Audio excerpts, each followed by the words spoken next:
Here is a real job opening from ancient Rome. The job is emperor. The pay is an entire empire, and when you die, they will name a god after you. Maybe even a month. There is just one line in the fine print. The survival rate is about 1 in 4. Out of the first 12 men to hold this job, only 3 died peacefully in bed. The rest were stabbed, poisoned, smothered, or politely handed a sword and asked to do it themselves. This is the story of the 12 Caesars, the most powerful men in the world, and the single worst life insurance risk in history. Let's meet the applicants, and let's keep score. Quick housekeeping first. The word Caesar started as a family name, Julius Caesar's surname, and ended up as a job title the way Hoover became vacuum. 2,000 years later, you can still hear it in Kaiser and in Tsar. A Roman writer named Suetonius wrote the biographies of the first 12. He was a palace secretary, which is a polite way of saying he had access to everyone's gossip and used all of it. So when this gets weird, and it gets weird, remember, some of it is documented fact, and some of it is the ancient world's most successful tabloid. I'll tell you which is which. Death counter starts now. Number 1. Julius Caesar wasn't technically an emperor. He was a dictator. In Rome, that was supposed to be a temporary emergency role, like a substitute teacher. Caesar simply never left. He conquered Gaul, modern France and Belgium, wrote a book about how great he was at conquering Gaul, and then conquered the people who didn't like the book. He crossed a small river called the Rubicon with his army, which was very illegal, said the Roman equivalent of "too late now," and won the Civil War. He even fixed the calendar so well, we basically still use it. By any measure, the man was a genius. The Senate's performance review was 23 stab wounds on the floor of a meeting on the 15th of March, 44 BC. His friend Brutus was in the room. Cause of death, assassinated by co-workers. That's one. Number 2. Augustus. Caesar's teenage grandnephew, Octavian, inherited the mess and turned out to be the most dangerous 18-year-old in history. He won the civil wars, beat Mark Antony and Cleopatra at sea, annexed Egypt, and then did the smartest thing anyone in this video does. He became the most powerful man in Rome while insisting loudly that he was definitely not the most powerful man in Rome, just a humble first citizen. The Republic is fine. Don't worry about it. He ran the place for over 40 years. He found Rome a city of brick and left it a city of marble. He also lost 3 entire legions in a German forest and reportedly spent his nights yelling at the walls about it. And then, plot twist, he died of old age. In bed at 75, cause of death, natural causes, the system works, peaceful, 1, violent, 1. Number 3. Tiberius. Augustus's stepson was a brilliant general who became emperor and discovered he hated the job, the city, and most of the people in it. So he moved to the island of Capri and ran the largest empire on earth by mail. He left a paranoid secret police chief named Sejanus in charge, who terrorized Rome until Tiberius had him executed too. Suetonius claims the things Tiberius got up to on that island were so depraved they cannot be read out loud on a faceless history channel. We will respect that boundary. It is also entirely possible Suetonius made half of it up because Tiberius was gloomy and unpopular, and gossip sells. He died at 77, officially, naturally. Unofficially, when he briefly woke up from being dead, someone reportedly finished the job with a pillow. Cause of death, old age, asterisk, possibly betting. We'll call it a draw. Number 4. Caligula. And this is where the wheels come off. His nickname means little boots, because the army dressed him as a tiny soldier when he was a child. Adorable. Rome adored him for about 6 months. Then he got sick, recovered, and came back different. He declared himself a living god. He built a bridge of boats across an entire bay just to ride a horse across it. He allegedly threatened to make that horse a government official, though historians now think that was less madness and more him telling the Senate, "I could replace you with livestock and nothing would change." His finest military campaign was declaring war on the sea god Neptune and ordering his soldiers to collect seashells as spoils of war. The Praetorian Guard, his own bodyguards, one of whom he would not stop mocking, solved the Caligula problem with knives at age 28. Cause of death: assassinated by his own security team. Violent, too. Number 5. Claudius. After they killed Caligula, the guards found his uncle Claudius hiding behind a curtain, terrified, so they made him emperor. That is the actual recruitment process. Everyone had written Claudius off for life. He limped, he stuttered, he twitched, so they assumed he was an idiot and left him alone, which, in a family that murdered each other constantly, is the only reason he survived to middle age. Turns out the idiot was the best administrator of the bunch. He conquered Britain, built harbors and aqueducts, and reformed the courts. The underestimated man quietly outperformed everyone.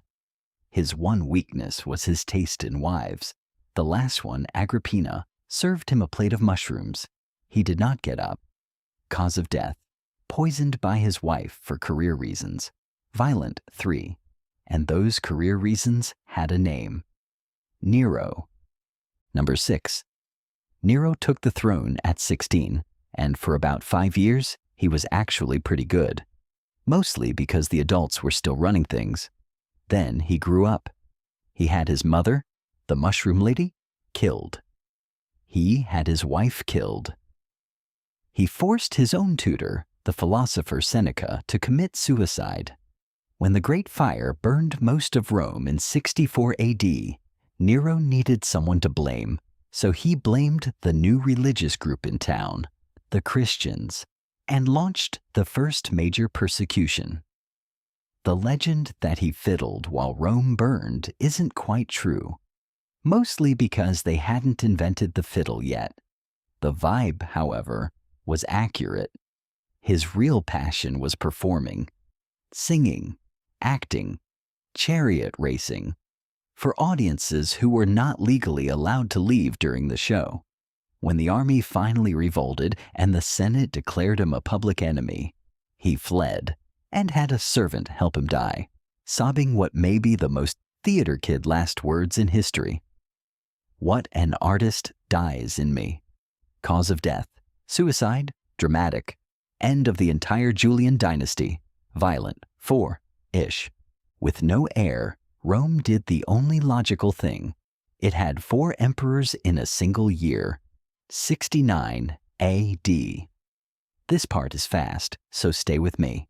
Number 7, Galba. Old, strict, and cheap. He refused to pay the soldiers the bonus they'd been promised. The soldiers, who were the only reason he had a job, did the math. Murdered in the Forum after 7 months. Number 8, Otho. He bribed those same soldiers to do it, took the throne, immediately lost a battle to the next guy, and rather than drag Rome through another civil war, he killed himself after 3 months. It was, weirdly, the most considerate thing any of them ever did. Number 9, Vitellius. Famous mainly for eating. Ancient writers describe banquets so excessive they read like a dare. He lasted 8 months before a mob killed him and threw him in the river. 3 emperors in 1 year. Their record? They didn't pay, they didn't win, and they didn't stop eating.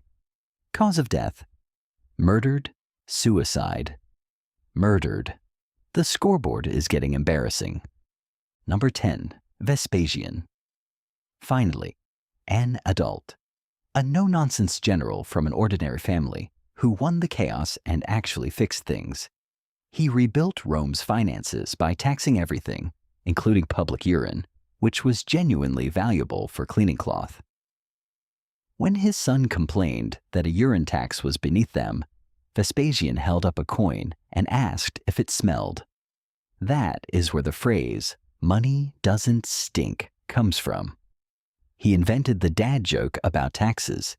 He also started building a little project you may have heard of, the Colosseum. He died of a fever at 69 and went out joking. As he was dying, he said, "Oh dear, I think I'm becoming a god," mocking the Roman habit of declaring dead emperors divine. Cause of death: natural causes, good attitude, peaceful too. Number 11. Titus. His son had the shortest highlight reel and the worst luck. Before becoming emperor, he captured Jerusalem and destroyed the temple. There is a marble arch in Rome still bragging about it today. As emperor, he finished the Colosseum and threw 100 straight days of games to open it, and then, in his 2 short years, the universe scheduled 3 disasters back to back. Mount Vesuvius erased Pompeii, a fire hit Rome again, and a plague followed. He spent his entire reign basically running disaster relief. People loved him for it. They called him the delight of the human race. Then he caught a fever and died at 41. Cause of death: natural causes, though his brother, conveniently next in line, was rumored to have helped. Peaceful: 3. Number 12. Domitian. That brother closes out the 12 right where we started, with a knife. He was annoyingly good at the job. Strong economy, secure borders, real administration. He was also a control freak who demanded to be called master and god, and spent in later years executing anyone who looked at him wrong. So the people closest to him, his own court, his own staff, did what Romans had now done a dozen times. They killed him. 96 AD. The Senate hated him so much they passed damnatio memoriae. They tried to erase him from history. They chiseled his name off the monuments. The ultimate: you have been removed from the group chat. Cause of death: assassinated by his own household. So let's read the final scoreboard. 12 men, the most powerful humans on the planet, worshipped as gods with cities and months named after them. Cause of death: 5 clearly murdered, 2 more probably, 2 suicides, and 3, only 3, who got to grow old and die in bed. Being a Caesar gave you absolute power over millions of people. The one thing it could not give you was a safe way to ever stop being a Caesar. The job had no exit, only an ending. And the strangest part? After all 12, the genius, the god king, the arsonist, the man who ate himself out of relevance, Rome looked at this track record and said, "Yes, let's keep doing this for another 400 years." There were dozens more Caesars after these 12. Most of them died exactly the way you would now expect. Subscribe if you'd survive the Roman HR department. Next week, the emperors after these, including the one who ruled for 5 days.